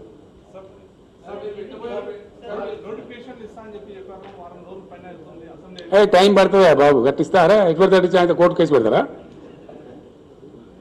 80,000 ఉద్యోగాలు నింపుతామన్నాం, నింపి తీరుతాం గ్యారంటీగా. Don't be hasty. అది నాకెట తెలిసి నాకు అర్థం కాదు. నేను ఏమంటున్నా అంటే, నేను వేదిక పెడతానా, ఫ్రంట్ పెడతానా, పార్టీ పెడతానా, నాకే సరిగ్గా తెలియదు ఇప్పటికి. You see discussions are under way. క్లియర్గా చెప్తున్నాను, నేను అనుమానం అక్కర్లేదు. ఇప్పుడు ఎట్లా ఉంటుందంటే, కల్పన లేని వాళ్ళు ఉంటారు, అవగాహన లేని వాళ్ళు ఉంటారు. For your information I'm telling, TRS party పెడుతున్నప్పుడు నా పాత మిత్రులు కొందరు వచ్చిన క్లాస్మేట్స్ ఏమవుతుందని అడిగారు. పంచాయతీరాజ్ ఎలక్షన్ లాంచింగ్ ప్యాడ్గా నేను పోతున్నాను అని చెప్పాను. అంటే ఎప్పుడు పెడతావు పార్టీ అని అడిగాను. సుప్రీంకోర్టులో కేసు పెండింగ్ ఉంది, 2001 సంగతి అని చెప్పి, దాని జడ్జిమెంట్ని అనుసరించుకొని నేను పెడతా అని చెప్పి. నేను వెయిట్ చేస్తున్న సుప్రీంకోర్టు జడ్జిమెంట్ వచ్చింది. అప్పటికే టీఆర్ఎస్ జెండా, టీఆర్ఎస్ ఫస్ట్ క్యాసెట్ అన్నీ రెడీ చేసి నేను బీరువాల పెట్టి తాళం వేసి పెట్టాను. ఇది బయట చాలామంది తెలియదు, రైట్? సుప్రీంకోర్టు జడ్జిమెంట్ వచ్చిన మరుక్షణం నేను కొంత పద్ధతి పాటించే మనిషిని కాబట్టి అయ్యగారులను అడిగి ముహూర్తం తెలుసుకొని నిర్ణయం ఖరారు చేసి పెట్టేసినాం. ఆ టైంలో నా ఫ్రెండ్స్ వచ్చారు. వచ్చి ఇదంతా సినిమా చూపించినట్టుంది, నువ్వు పార్టీ పెట్టుడు, పంచాయతీరాజ్ ఎలక్షన్ పోటీ చేసుడు, నీకు అభ్యర్థులు దొరకడు, నువ్వు గెలుచుడు ఉంటుందా అన్నారు. అంటే నేను చెప్పిన పాలిటిక్స్లో ఎప్పుడు కూడా పనిచేసేది ఏంటి? Trend, situation and equation. మీరు ఏమైనా రాసుకుంటారంటే రాసుకోండి. పాలిటిక్స్లో ఆల్వేస్ అన్నిటికన్నా ఎక్కువ ప్రభావితం చూపించేది trend and equation and situation. ఈ మూడు ఉంటే దానికి ఒక ఆర్టికులేటర్ మ్యాచ్ అయింది అనుకో. Exactly that was what the result of TRS in Panchayati Raj elections. 2 జిల్లా పరిషత్తులు గెలిచింది 45 రోజుల లోపల. 100 మండలాలు గెలిచినాం, 3000 సర్పంచులు గెలిచినాం, 1142 ఎంపీటీసీలు గెలిచినాం. మీరు సాక్షి దానికి. డన్. ఇప్పుడు కూడా గట్లే ఉంటుంది, ఆగమాగం వద్దు. ఏం జరుగుతుందో మీరు చూస్తారు. See there are much deeper issues I'm telling my friends. చాలా చాలా ఉన్నాయి సమస్యలు. దేశంకు అవగాహన లేని ఉన్నాయి. దేశాన్ని ఎట్లా గోల్మాలు దింపినో ఉన్నాయి. ఈ 75 ఏళ్లలో ఎంత అజ్ఞానంలో దేశాన్ని పెట్టినటువంటి ఇష్యూలు ఉన్నాయి. చాలా పరిశాన్ అవుతారు మీరు అవి బయటకు వచ్చినాడు. కాబట్టి తొందరద్దు. Things are under way, things are under process. ఆ ప్రాసెస్ జరుగుతుంది. తప్పకుండా తప్పకుండా 2024లో సంపూర్ణ క్రాంతి వైపు భారతదేశం రాస్తా చేసుకుంటుంది.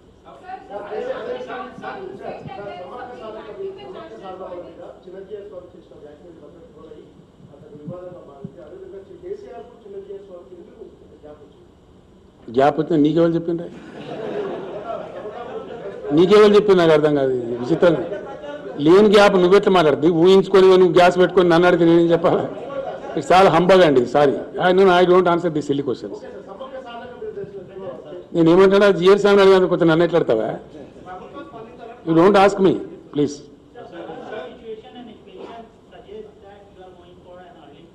What is that?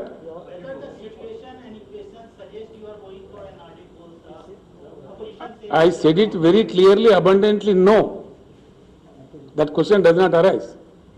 Sir, you said that there is a huge vacuum over national politics. So will you be going forward to the front, or will you be leaving, because you have been meeting a lot of leaders across the country? See, I have very clearly said it, very clearly, that there is a void, there is a vacuum in the national politics of India, right? I am pursuing national politics now. There is no hanky-panky. I am doing my piece of job.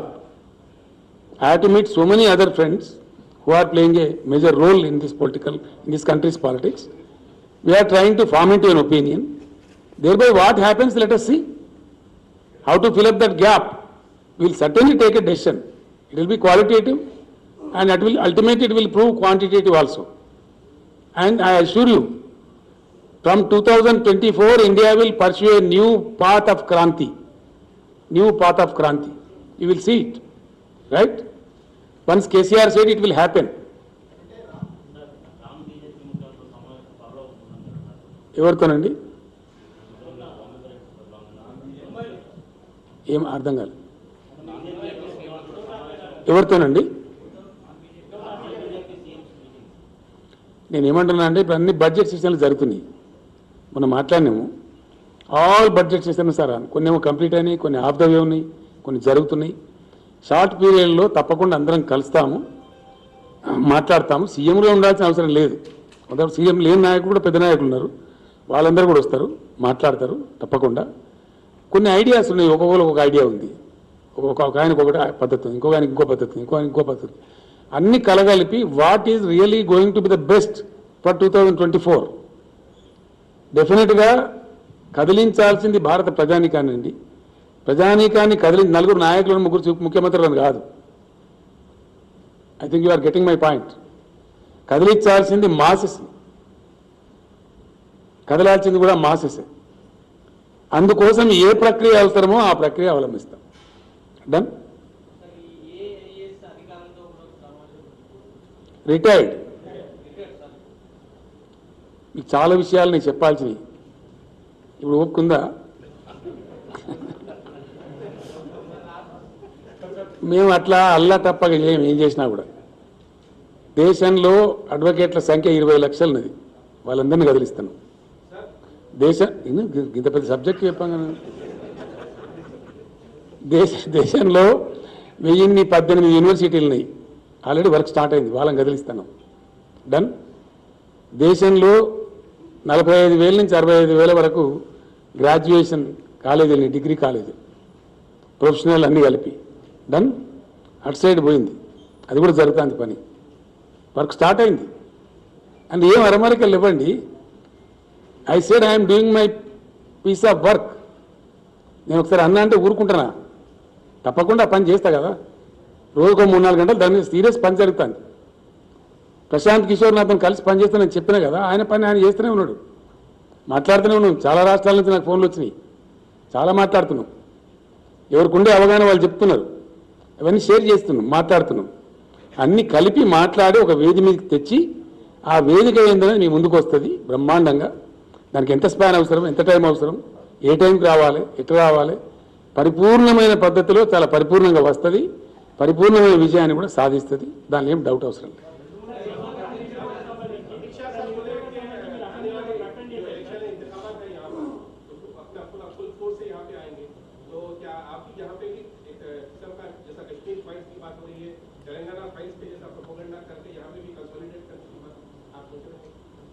समझ में नहीं आया मेरी बात.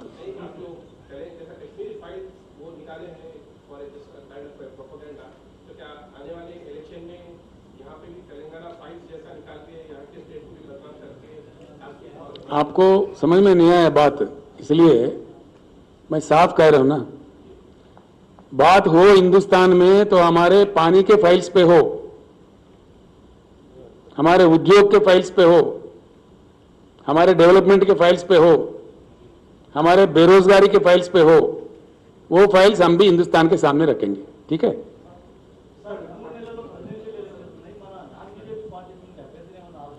ఇప్పటికి చేయలేదు.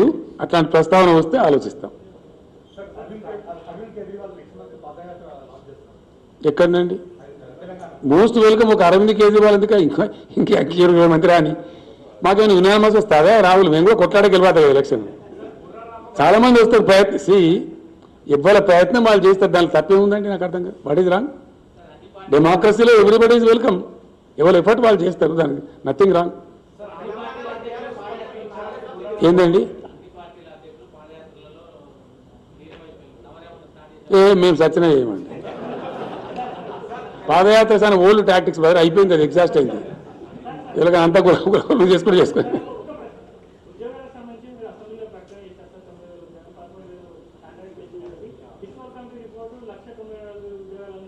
అది తప్పని చెప్పినాం కదండి. క్లియర్గా చెప్పినాం కదా. తప్పు అని చెప్పినామే. అది క్లియర్గా చెప్పినాం. మేము మళ్ళీ వచ్చినట్టు దానికి అర్థమే లేదు. మీకు అర్థం కాలే ఒక పాయింట్.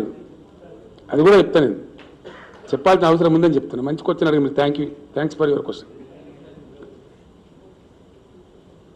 వాస్తవానికి ఉద్యోగాలు అతి ఎక్కువ లభించేది ప్రైవేట్ సెక్టర్, అతి తక్కువ ఉండేది గవర్నమెంట్ సెక్టర్లో. కాకపోతే వీళ్ళకి పోటీ పడతారు. గవర్నమెంట్ ఉద్యోగం అయితే భద్రత ఉంటుంది, మంచిగా ఉంటుంది, గౌరవం ఉంటుంది అని పోటీ పడతారు. అందరు ఛాన్స్ తీసుకుంటారు. అందరికీ రావు. ఇప్పుడు హైదరాబాద్ ఇండస్ట్రీలో పనిచేసే ఉద్యోగస్తులు ఎంత, మన సర్కార్లో పనిచేసే వాళ్ళు ఎంత, హైదరాబాద్ ఐటీలో పనిచేసే వాళ్ళ సంఖ్య ఎంత, మన గవర్నమెంట్ సంఖ్య ఎంత. కాబట్టి గవర్నమెంట్లో ఉండే ఉద్యోగాలు వస్తుందనే ఆశతోని యువత టైం వేస్ట్ చేసుకోకుండా ఉండడానికి మేము కొత్త ప్రక్రియ తెచ్చినాం. ఇప్పుడు హెల్దీ ప్రక్రియ. ఇవన్నీ ఎవరు పడితే వాళ్ళు రాజకీయ నాయకులు, రాజకీయ పార్టీలు ఇష్టం వచ్చినట్టు మాట్లాడతారు. ఇన్ని కాలనీ అన్ని కాలనీ అని మాట్లాడతారు. అది దాన్ని నలిఫై చేయడానికి, యువతను ఆ భ్రమంలో నుంచి తీసి పాజిటివ్ డైరెక్షన్లో పెట్టడానికి, వాళ్ళు సరైన ఒక డెసిషన్ తీసుకోవడానికి వీలుగా ఉండాలని చెప్పి ఇప్పుడు ఎన్ని ఉత్పన్నమైనాయో అన్ని ఖాళీలు ఇచ్చినాం, నోటిఫై చేస్తున్నాం. 2, కొన్ని 9th షెడ్యూల్ సంస్థలు, 10th షెడ్యూల్ సంస్థలు ఆంధ్రాతో వివాదంలో ఉన్నాయి. అవి ఒకసారి పరిష్కారం అయితే ఆడ కూడా వస్తే ఒక 5,000 10,000 వస్తే రావచ్చు. అవి కూడా నోటిఫై చేస్తాం. దాని తదనంతరం మేము స్పష్టమైన ఆదేశాలు ఇచ్చినాం. నేను ఒక్కరిని చేయలేదు, క్యాబినెట్గా ఇచ్చినాం, చీఫ్ సెక్రటరీకి ఆదేశం ఇచ్చినాం, అన్ని శాఖల సెక్రటరీలకు ఇచ్చినాం. ఎవ్రీ ఇయర్ ఉద్యోగ క్యాలెండర్ పెట్టాలి, ఏ సంవత్సరం కాలే ఆ సంవత్సరమే నింపేయాలి. అదేనా కానీ. 2, స్కూల్స్ విషయంలో కూడా కొన్ని తప్పుడు ప్రచారాలు చేస్తున్నారు, కొన్ని అపోహలు సృష్టిస్తున్నారు. రేషనలైజేషన్ ఆఫ్ స్కూల్స్ అంటే దానిలో కొన్ని స్కూల్స్ మూస్తారని, కొన్ని తోరిస్తారని, కొన్ని ఖతం చేస్తారని ఏదో పిచ్చి పిచ్చి అపోహలు కలిగిస్తున్నారు. We are not going to do that. Yes, we are going to rationalise. ఏం చెప్పిన నేను ప్రతి పాఠశాలలో కూడా మనం చెప్పిన నేను క్లియర్ స్పష్టంగా మేము ఇచ్చిన ఆదేశం ఏంటంటే విద్యాశాఖ మంత్రి గారికి, సెక్రటరీ గారికి ప్లస్ చీఫ్ సెక్రటరీకి చెప్పినాం. ప్రతి పాఠశాలలో ఉండాల్సిన ఫ్యాకల్టీ లెక్కల సార్ ఉండాలి, సైన్స్ సార్ ఉండాలి, తెలుగు సార్ ఉండాలి, ఏమేమి సబ్జెక్ట్ టీచర్ ఉంటారో అది that is the real rationalisation. విద్యార్థులకు చక్కటి మంచి విద్య అందితే ఇంగ్లీష్ మీడియం కూడా స్టార్ట్ చేస్తున్నాం కాబట్టి వాళ్ళ పాపం వాళ్ళు బ్రతుకుతారు. మంచి విద్య వస్తే మంచి విద్య రావాలంటే అరకొరగా ఉండద్దు. ప్రతి పాఠశాలలో కూడా అన్ని సబ్జెక్టు టీచర్లు ఉంటాడు, రేషనలైజ్ చేయండి. కావాలంటే ఇంకో 10,000 టీచర్ పోస్టులు తీసుకోమని చెప్పినాం. You take another 10,000 teacher post, but 100% అన్ని స్కూళ్ళల్లో ప్రతి సబ్జెక్టు టీచర్ ఉండాలి. జర్నలిస్టులతో నా రిక్వెస్ట్ అక్కడ లేకపోతే మీరు నా దృష్టికి రావాలి దయచేసి. రాబోయే 2-3 నెలల్లో ఈ రిక్రూట్మెంట్ అయిపోయిన తర్వాత నెక్స్ట్ అకాడమిక్ ఇయర్ నుంచి ఖచ్చితంగా రేషనలైజేషన్ ఏంది, అన్ని పాఠశాలలలో అన్ని సబ్జెక్టుల టీచర్ల నుండి పరిపుష్టమైన విద్య చెప్పాలి, చక్కటి విద్య చెప్పాలి. దానికోసం ఇంకో 10,000 ఉద్యోగాలను ఇస్తామని చెప్పిన, ఇంకో 10,000 టీచర్ పోస్టులు కావాలని ఇస్తాం. కానీ తీసుకోండి, చేయండి, చక్కగా నడపండి అని చెప్పినాం. That kind of rationalisation also will take place. Thank you.